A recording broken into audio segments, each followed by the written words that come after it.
नमस्कार मित्रांनो, Marathi news YouTube चॅनलमध्ये आपल्या सर्वांचं स्वागत आहे। सर्वप्रथम आपण यूट्यूब चॅनलवरती नवीन असाल तर चॅनलला सबस्क्राइब व बाजूच्या बेल आयकॉनला प्रेस करा। राज्य कर्मचारी तसेच पेन्शनधारकांसाठी आत्ताच्या घडीची सर्वात मोठी आनंदाची अपडेट समोर येत आहे। ती म्हणजे केंद्र सरकारच्या धर्तीवर राज्य कर्मचारी तसेच पेन्शनधारकांना वाढीव 3% महागाई भत्ता माहे फेब्रुवारी 2026च्या वेतन तसेच निवृत्ती वेतनासोबत अदा केला जाणार असल्याची माहिती समोर येत आहे। या संदर्भातील सविस्तर अपडेट या व्हिडिओच्या माध्यमातून पुढील प्रमाणे जाणून घेऊयात। केंद्र सरकारच्या धर्तीवर दिनांक 1 जुलै 2025 पासून लागू करण्यात आलेला वाढीव 3% महागाई भत्ता राज्यातील कर्मचारी तसेच पेन्शनधारकांना दिनांक 1 जुलै 2025 पासून थकबाकीसह महागाई भत्ता लागू केला जाणार आहे।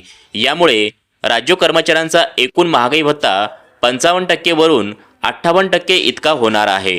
प्राप्त माहितीनुसार माहे फेब्रुवारी 2026च्या अखेरपर्यंत महागाई भत्ता वाढीचा अधिकृत शासन निर्णय निर्गमित केला जाईल। यानंतर माहे फेब्रुवारी महिन्याच्या वेतन तसेच निवृत्ती वेतनासोबत माहे जुलै 2025 ते जानेवारी 2026 या 7 महिने कालावधीमधील महागाई भत्ता थकबाकीसह प्रत्यक्ष 3% महागाई भत्ता वाढ लागू केली जाईल। यामुळे राज्य कर्मचारी तसेच पेन्शनधारकांचा एकूण महागाई भत्ता 55% वरून 58% इतका होईल।